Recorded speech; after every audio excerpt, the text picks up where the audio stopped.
జనసేన రాష్ట్ర అధ్యక్షులు మరియు డిప్యూటీ సీఎం గారైన పవన్ కళ్యాణ్ గారి పిలుపు మేరకు ఈరోజు 12వ ఆవిర్భావ దినోత్సవానికి వచ్చేసినటువంటి జనసేన నాయకులకు, కార్యకర్తలకు, మహిళలకు, వీర మహిళలకు, ఇక్కడికి వచ్చినటువంటి వేదిక అలంకరించినటువంటి పెద్దలు, మంత్రివర్యులు మనోహర్ గారికి, అలాగే దుర్గేష్ గారికి, పెద్దలు, నన్ను పార్టీలో చేర్పించేదానికి ముందుకు నన్ను తీసుకొచ్చినటువంటి వ్యక్తి నాగబాబు గారికి, అలాగే వేదిక అలంకరించినటువంటి ఎంపీలకు, ఎమ్మెల్యేలకు, జనసేన నాయకులకు అందరికీ కూడా ముందుగా నమస్కారాలు తెలియజేసుకుంటా ఉన్నాం. మీరందరూ కూడా 12 ఆవిర్భావ దినోత్సవాలు జనసేనకు సంబంధించి అటెండ్ అయి ఉంటారు. కానీ నాకు ఇది మొదటిది. అసలు బాలినేని శ్రీనివాసరెడ్డి అనేవాడు వైసీపీ విడిపోయి బయటకు వస్తాడా అనుకొని చాలా మంది మాట్లాడినటువంటి పరిస్థితులు ఉన్నాయి. నాకు క్షమించండి కొద్దిగా, ఎందుకంటే మొదటిసారి కాబట్టి ఒక 5 నిమిషాలు తీసుకుంటాను. దయచేసి మనోహర్ గారు క్షమించాలని కోరుకుంటా ఉన్నా.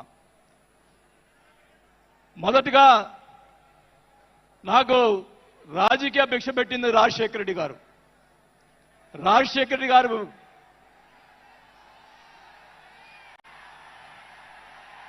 చెప్తాను, వినండి. నాకు రాజశేఖర రెడ్డి గారైనా ఎన్టీ రామారావు అయినా నాకు ఇష్టం. మీరు దయచేసి వినాలా. నేను నిజాలు చెప్తాను, పిఠాపురం సాక్షిగా అన్ని నిజాలే చెప్తాను. వినాలా, నాకు జరిగిన విషయాలు కూడా చెప్తాను.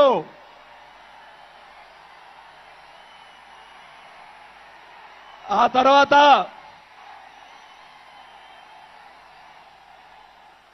ఆయన జగన్మోహన్ రెడ్డి గారు పార్టీ పెడితే రాజకీయ భిక్ష పెట్టాడు కాబట్టి నేను మంత్రి పదవి వదులుకొని ఆయన వెంట నడిచాను. నేను 4 సంవత్సరాలు, మనోహర్ గారికి తెలుసు, 4 సంవత్సరాలు మంత్రి ఉంది నాకు. అయినా కానీ నాకు రాజకీయ భిక్ష పెట్టాడు కాబట్టి, మానవత్వం అనేది ఉంది కాబట్టి నేను ఆ రోజు ఆయనకి తలిచాను. కానీ ఏం జరిగింది, నాకు మంత్రి వదిలిపెడితే మంత్రి ఇచ్చి మంత్రి తీసేశాడు. అవన్నీ నేను కూడా బాధపడిన, నేను మంత్రి అనేది ఐ డోంట్ కేర్. ఆ రోజు 4 సంవత్సరాలకే వదిలిపెట్టాను. నేను ఒకటే చెప్తా ఉన్నా, మన వంశీ గారిని ఆయన చెప్పాడు కదా, మన ఈయన సినిమా యాక్టర్, ఆయన పేరేంటి, పోసాని మురళి గారు, వాళ్ళని అరెస్ట్ చేస్తే ఈయన పోయి జగన్మోహన్ రెడ్డి గారు పోయి వాళ్ళని పరామర్శిస్తాడు. నేను ఒకటే చెప్తా ఉన్నా, రఘురామకృష్ణరాజు గారిని నిన్ను ఏదో మాట్లాడితే ఆయన లోపల పెట్టించి, కుదగొట్టించి, కాలు చేతులు ఎర్రగొట్టించి లోపల పెట్టించావే. 17 సంవత్సరాలు ముఖ్యమంత్రిగా చేసినటువంటి చంద్రబాబు నాయుడు గారి కుటుంబాన్ని, భార్య గురించి మాట్లాడితే వాళ్ళకి బాధ కలగదా అని అడుగుతా ఉన్నా. ఆ రోజే నేను ఖండించాను, నేను అసెంబ్లీలో ఆ రోజే. అలాగే మన నాయకుడు పవన్ కళ్యాణ్ గారు, ఆయన గురించి మాట్లాడావు, పోసాని మురళీకృష్ణ గారు. ఆయన కల్లైరు చేస్తుంటే లక్షలాది మంది జన సైనికులు నీకు తుప్పుగా రాలగొట్టేవాళ్ళు. ఆయన మౌనం వహించారు. నేనైతే చెప్తా ఉన్నా, కుటుంబాన్ని అలా మాట్లాడారు కాబట్టి వాళ్ళని 9 నెలలు, ఇంకా 9 నెలల తర్వాత అరెస్ట్ చేశారు. నేనైతే గవర్నమెంట్ ఇచ్చిన మరుసటి రోజే లాఠీతో రాలగొట్టించి లోపల వేయించేవాడిని కూడా ఈ సభకు చేసుకుంటా ఉన్నా. చేసినటువంటి దుర్మాలు ఎక్కడ పోవు, దుర్మార్గాలకు ఎక్కడికి పోవు. ఒకటే చెప్తా ఉన్నా, నేను 5 సార్లు ఎమ్మెల్యే 2 సార్లు మంత్రి అయినా కూడా నేను ప్రతిపక్షంలో ఉన్నప్పుడు కూడా మన నాయకుడు పవన్ కళ్యాణ్ గారు వైసీపీని ఒకరోజు అందరినీ తిడుతూ ఒక బాలినేని శ్రీనివాసరెడ్డి గారు లాంటి మంచి వాళ్ళు ఉన్నారని చెప్పి ఆ రోజు చెప్పిన రోజే నేను జనసేనలో చేరి ఉండాలి అని కూడా తెలియజేసుకుంటా ఉన్నా. ఆ రోజు చేరకపోవటం నా దౌర్భాగ్యం. నేను ఈరోజు చెప్తా ఉన్నా, స్పీచ్ 9 నెలలు అయిపోయిందమ్మా ఇవ్వటం, అందువల్ల గొంతు ఇది అయిపోయింది. దయచేసి నేను మీ పిఠాపురం సాక్షి నిజాలే చెప్తా ఉన్నా.